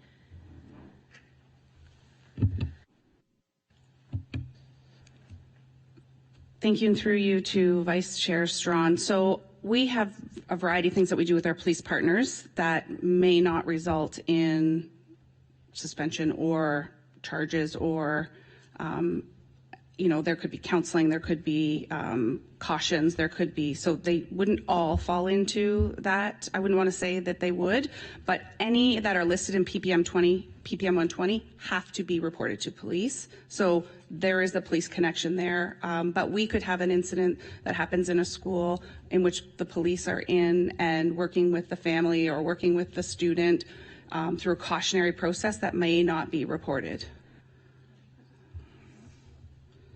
And just a quick follow-up on that. If the police charge a student or arrest a student, is that included in the PPM 120 report? Thank you, and through the chair to Trustee Strawn, it would depend on where that arrest took place. So if it was an incident that involved the school, then yes, it would be. Okay, Trustee Lloyd. Thank you. I just want to clarify here. Whether there's one incident of violence or 10 incident of violence or 100 or 10,000, one is too many. One is too many, and it shouldn't happen. And I think everybody in this room agrees with that. There is not one person in here that does not agree with that. We seem to be, for whatever reason, fixated on a number, right? The number to me is not as important as what we do to prevent that work or those incidents from happening, right? There are violent incidents where people intend to cause harm or to cause damage. There are incidents that happen where there's no intent there, right? A student may, as a form of communication, reach out and touch somebody or poke somebody, as the example was given, right?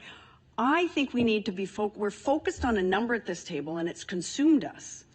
But I think it's really important we focus on what are we doing to prevent that and to support our students. We have seen a dramatic increase. Nobody would ever deny that. It's Minister of Education talks about it. It is talked about in the media. It is in the news. Post-pandemic, we've seen this. You know, experts have indicated for many people and many young people, the pandemic will have a very long tail effect of 10 years or more. So we are seeing this. We've seen it post-pandemic. And even one incident is one incident too many. But the purpose in this is to clean this motion up and then focus on getting updates and reports, and from a governance perspective, looking at what we're doing to prevent it, to reduce it, and in a perfect world to eliminate it, right? And where from a governance perspective we can allocate resources within the budget to better support this work, because that's where it has to come from, right? It's more supports in the classroom, more educational assistance, right? We know that is all tied to budget. We know that is coming forward, and we have to work on the budget and come forward. So the second part of my motion was to get a report back to say these are the incidents and what are we doing about it, and how are staff working to address it, to reduce it, and to make staff feel safe and secure in the workforce, which is a really important thing to do. And from a governance perspective, that's our role. So my purpose in moving this forward is to sort of move away from being stuck on a specific number, because it could come in and be at 10,000, right? A group of 20 people could see one incident and report 20 KICS reports, right? So we all know how that works under the Occupational Health and Safety Act. So I think, my purpose in this is to focusing not so much on a specific number, but on what we're going to do about it, how staff are going to work to address it, and from a governance perspective, how do we better allocate resources through the budget process to support this initiative? Thank you. Trustee Wilson? Yeah, through you, Chair. To follow up with Trustee Lloyd's comments, it's not about focus on a number, but data is important because data drives decisions. So if we have the numbers of, assaults, whatever, if it's a poke or a push, if it's, students who are having difficulties regulating, whatever, all that information will allow us to look and see where, we need more supports, where we need more educational assistance in the school. We know that the government is continually making cuts to education. And if we don't have numbers and statistics to demonstrate our concerns and what's accurately being reflected in our schools, then how do we figure out, solutions and present them if we don't have that information? And so numbers are very important. And so I entirely disagree. It's not a focus on a number. It's the collective whole of everything that is happening, and, in what areas, and where do we need to put those efforts, and where do we need to advocate in those areas for the students, for the staff, and present these as well to the government, when they're making these cuts, that are impacting everybody. So I wholly disagree with Trustee Lloyd. Thank you, Trustee Wilson. Trustee Foley, you had your hand again? Thank you, Madam Chair. And I also disagree with the idea of numbers aren't important. With the numbers like we have right now, we're at a crisis. We're at a tipping point. We had somebody who was almost a school shooter last year in Collingwood. We had guns in Barrie the other day where the police got involved. I've had students pepper sprayed in different schools.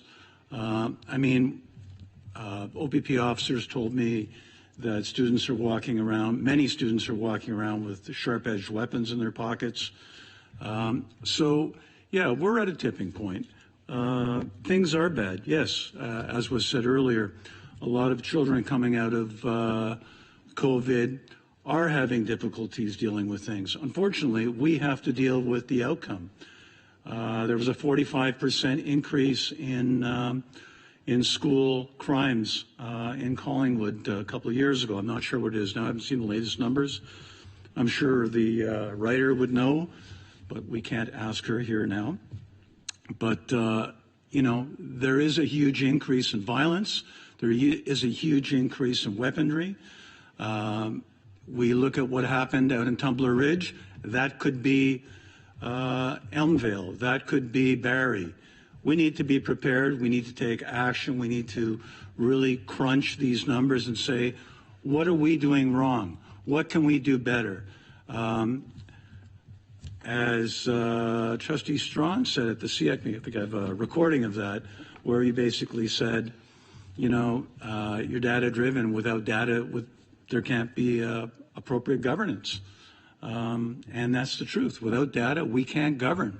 And if we can't write a proper policy, then you can't apply a proper policy in the schools. So we need to do that. And I don't think we can do that internally. Once again, I'll speak to that later, but we really need to get on top of this before somebody gets hurt very bad. I don't want to see what happened out in BC happen in our board. And it's just a matter of time before something significant does happen. Kids are watching roadblocks and being coerced into violence. Kids are being talked to by the 734 group, which is an online hate group, which is getting kids to do all sorts of terrible things to siblings, to pets, to friends. I mean, there is a lot of anxiety, anger, frustration, and confusion out there, and we need to do something about it quickly before it gets out of hand. Thank you, Trustee Foley. I don't see any more hands at this time. Would anyone like me to read the long motion again before we vote? No. Okay. So, Trustee Garman? Sorry, answer the chair. Just to clarify, so we're voting on rescinding this motion, but we have talk of Trustee Foley has a new motion to be brought forward about violence. Possibly we have another motion about reporting. So this is just to rescind this, and then we have two other motions that we will talk again about the reporting, correct? So we have the motion to rescind. We have the motion from Trustee Lloyd and yourself from last meeting. Right. And Trustee Foley has mentioned that he has a notice of motion for this evening. Correct. So we're just voting to rescind this, yes. But we have plans for other. Okay.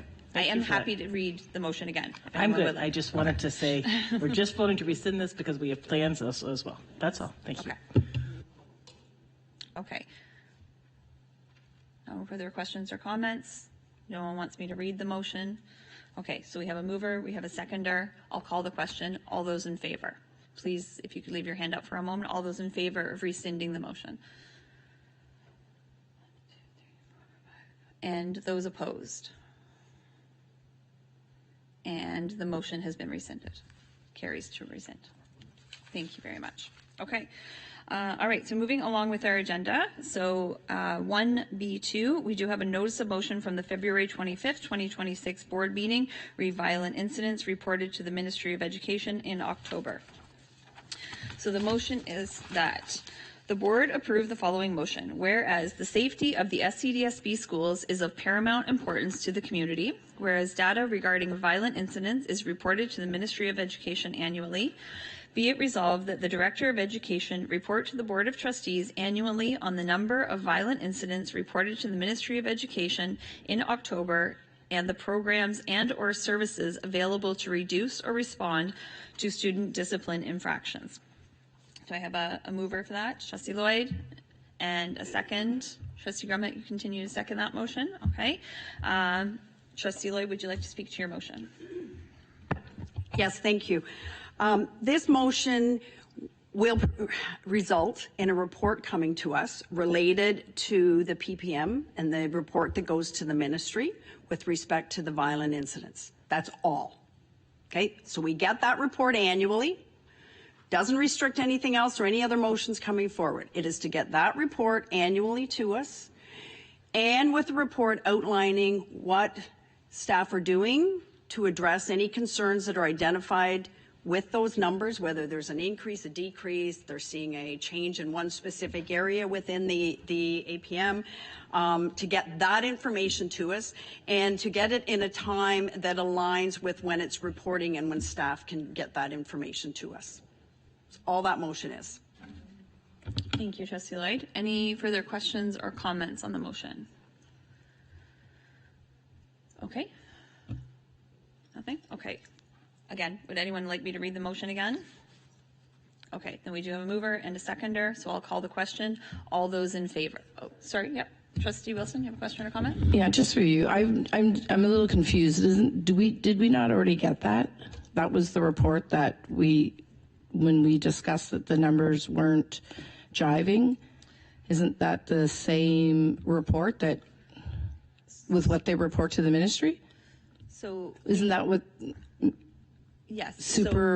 Superintendent, yeah. Yes, but that motion has now been rescinded. So if we would like to continue to have yearly updates, we need a motion to replace. Okay.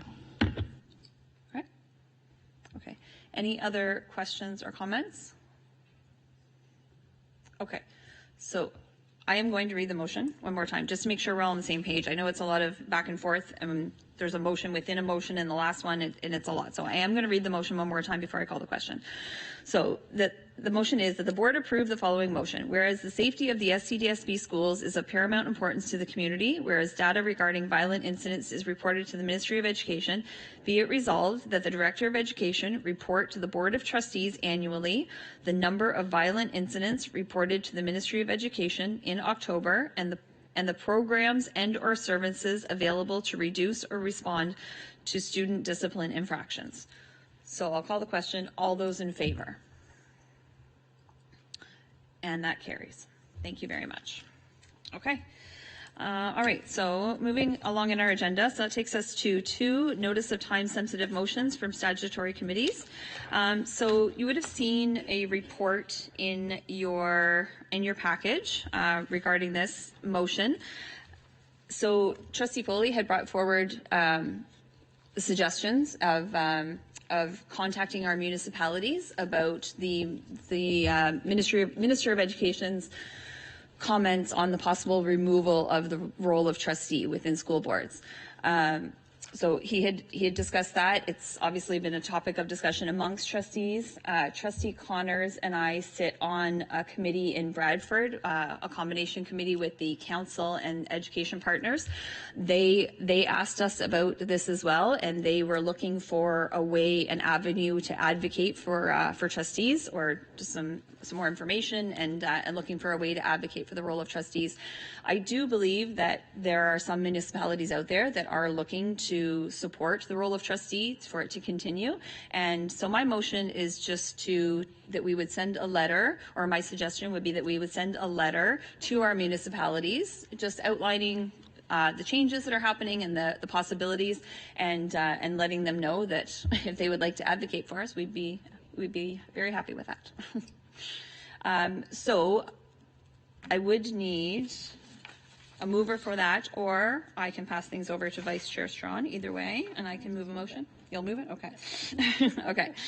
So the motion would be that the board approve that a letter be written by the SCDSB chairperson to local municipalities requesting a letter of support, reaffirming the essential role of locally elected trustees. So moved by Trustee Strawn. Do we have a seconder for that motion? Trustee Lloyd, thank you. Any questions or comments on the motion? Not seeing any, then I'll just call the question. All those in favor? Okay, and that carries. Thank you very much. Okay, so back on our agenda, that takes us to 3 committee reports items for decision pulled from the consent agenda. So Trustee Lloyd, you had asked that our minutes from our business meeting be pulled. Did you have a question or comment? Yes, I just wanted to comment. There are recommendations contained within that report for the attendance area review that took place in my area. And I just wanted to take another opportunity to thank staff for their consideration of the feedback that they received during the public meeting that we had, because they the recommendation that actually came to us is different to the recommendation that was originally proposed.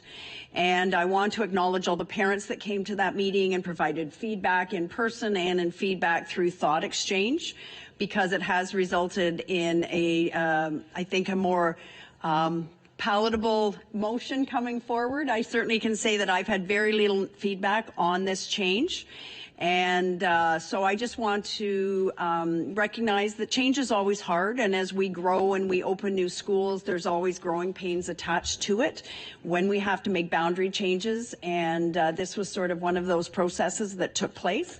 But I do support the motions coming forward tonight, and would thank everyone's involvement in our staff who participated in this and considered the feedback from parents. Thank you very much, Trustee Lloyd. Okay, there are 7 motions contained within this report to pass. Sorry, contains within the business minutes. Does anyone have any, is anyone opposed to me reading them all at once and passing them together? I do. Do we not, or anyone need me to read them and go through them? Okay, okay, easier. Okay, so do I have a mover for the motions contained within the minutes of the business meeting? So Trustee Lloyd, do I have a seconder for that? Trustee Grummett. So all those in favor? And that carries. Thank you. That's good? Okay. Okay. Thank you. All right.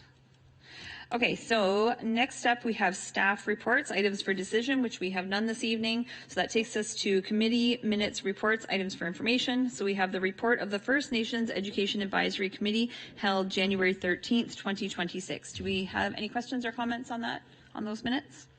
Not seeing any. The report of the Indigenous Education Advisory Committee held January 13th, 2026. Any questions or comments? Okay, and the report of the Parent Involvement Committee held January 20th, 2026. Any questions or comments on those minutes? Okay, not seeing any. All right, so that takes us to staff reports, items for information, which we have none. So then other matters. Do we have any reports from liaison members? Trustee Lloyd? Thank you. I don't have a report. I just wanted to update everyone that the governance changes for the Ontario Public School Board Association have been passed, and as such, moving forward, our representation will take place at the regional meeting, and there is an upcoming regional meeting in April that everyone received, I do believe, received an email notification for. So everyone has the opportunity to participate there, and as the OPSPA rep, then I would be the voting person at the regional meeting rather than at the Board of Director table. Great, thank you very much for that update. Okay, so do we have any questions or comments from trustees? Trustee Foley, go ahead. Thank you, Madam Chair. A couple of things. I want to thank you for bringing that letter forward. I think that was great. It was timely. It needs to be done. So thank you very much. I'll be going to the OPSPA educational in April. Today I had the opportunity as a Rotarian to go to Wasaga Beach Public School and take place in a Dragon's Den event with grade 4 students, which was a lot of fun. And it's going to take me a minute to find this here. I've got to let you know something about Trustee Wilson. And I think we should congratulate Trustee Wilson. I just found this out yesterday, that Trustee Wilson was given an award, Humanity Award, and it's called Ubuntu Award, which is, Ubuntu is an ancient African word meaning humanity to others. It's often described as reminding us that I am because who we all are. I can't really speak to it much other than it was given to her due to Black History Month and by Parse, and I think very outstanding. Congratulations. And that concludes everything I have to say until. Okay, thank you very much, Trustee Foley. Any other questions or comments from trustees? Okay, not seeing any at this time.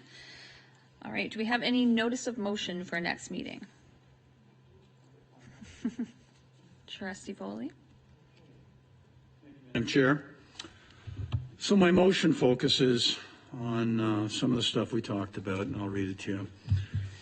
That staff be directed to engage an external organization to support a review of the Simcoe County District School Board's current practices related to the reporting of violent incidents and the follow-up actions taken, with a focus on enhancing clarity, consistency, and confidence in these processes, and that the external organization work collaboratively with administrators, education staff, parents, students, and our community partners to gather input, reflect on current practices, and identify areas of strength as well as opportunities for continued improvement, and that a report including observations and recommendations be provided to the board no later than October 26th board meeting. That's it. Okay, thank you. Do we have a seconder for the motion? Trustee Wilson, thank you very much. Okay. Do we have any other notice of motion this evening? Okay, not seeing any at this time. All right, number 4, professional development seminars attendance. Trustee Foley? You kind of just said it, but. I kind of slipped there, All right. Yes, I'll be going to the OFSPA Labor Conference in April 22nd, 23rd, 24th. Thank you very much. Okay. Okay, so next up we do have report updates from staff, and Director Stevens will provide an update and the Celebrates video. Thank you, and through the chair. In March, we celebrate International Women's Day and recognize female leaders in the SCDSB through a series titled Through Her Lens. I would like to thank Senior Manager Sarah Kekowicz, an amazing example of female leadership, and the communication team for this series, which recognized Melissa Ferrari, lead custodian, Jenny Millar, technology education facilitator, Primrose Goss, principal of leadership, Brandy Rafiq, chairperson of the Simcoe County District School Board, and myself. Celebrating women in leadership provides a space for women to see that they can and all that they can and have accomplished. We also focused our recognition of International Women's Day with the Inspire Conference, the Young Women's Conference, where 102 students from secondary schools across Simcoe County gathered to the Education Center to celebrate the strength and resilience of young women and gender diverse students in our schools. The focus of the day was self-advocacy, self-care, self-confidence, and building community. Thank you to Superintendent Lalonde and the entire Inspire Conference Committee, our staff who worked so hard to make this memorable event for our students. And also this month, we had a student from Terry Fox Elementary School, his name is Tristan, who took a persuasive writing assignment and turned it into a fundraiser for the school. Everyone in the class got to choose a business, write to them, and pitch an idea. Tristan chose Giant Tiger in North Barrie and pitched a t-shirt to sell, which is currently being worn by one of our trustees. Jamal Jabruri, the owner of Giant Tiger in the north end of Barrie, took the letter and made it happen. Tristan shirts have become a viral moment and have helped support Terry Fox Elementary School while demonstrating the community spirit that exists in Simcoe County. So now I would like us to please join me in viewing our Celebrates video for March, where we showcase community partnerships in mental health and well-being and French language. Join us as we celebrate stories from the system in relation to the SCDSB strategic priorities. This month, we feature a story about student artists from Bear Creek Secondary School who partner with the Canadian Mental Health Association to create a meaningful mural, and visited Agila Central Public School for a sweet combination of learning en français.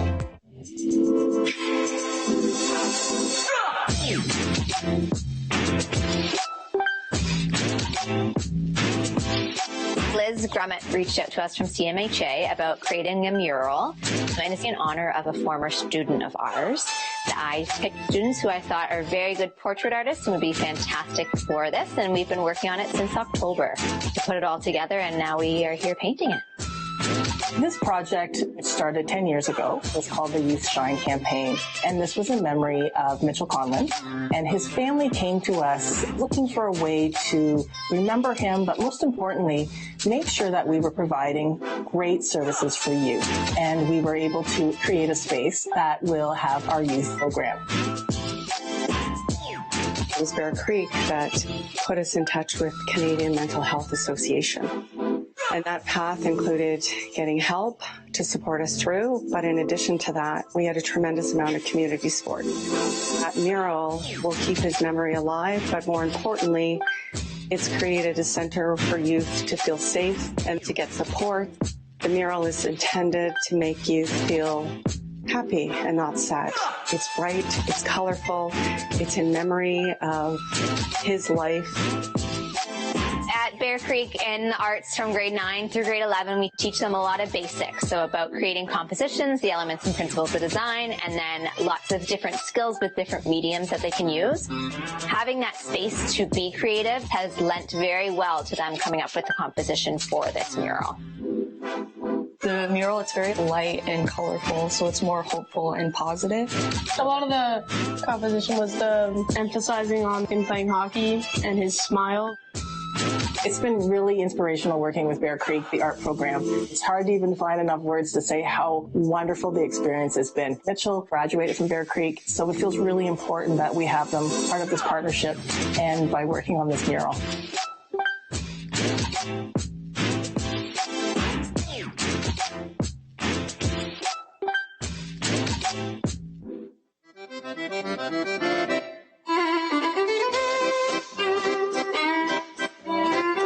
Today we have Chef Suzanne at our school. She runs a program, the Chef à l'École, where students are able to participate and learn, and the vocab that they learn in French, they're able to create French pastries. The program is based on culture, so therefore there's music and authentic stories. Students are engaged. The students love being in the spotlight. I'm the proud owner of Chef à l'École, and I have the privilege of working with students across Canada, motivating them to use their French. I meet wonderful students, wonderful teachers, very caring people, and I have the honor of baking with them.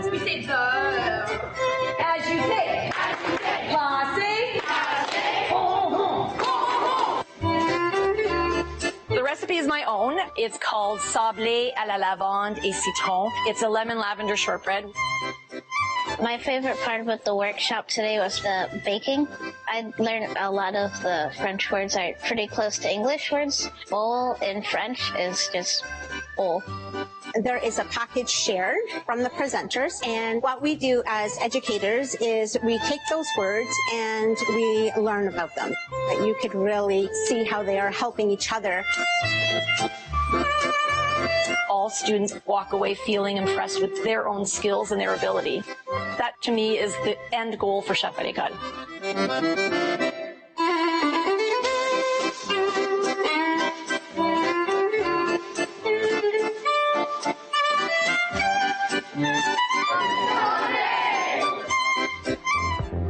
For the latest videos and positive news, visit the Celebrates page on the SCDSB website.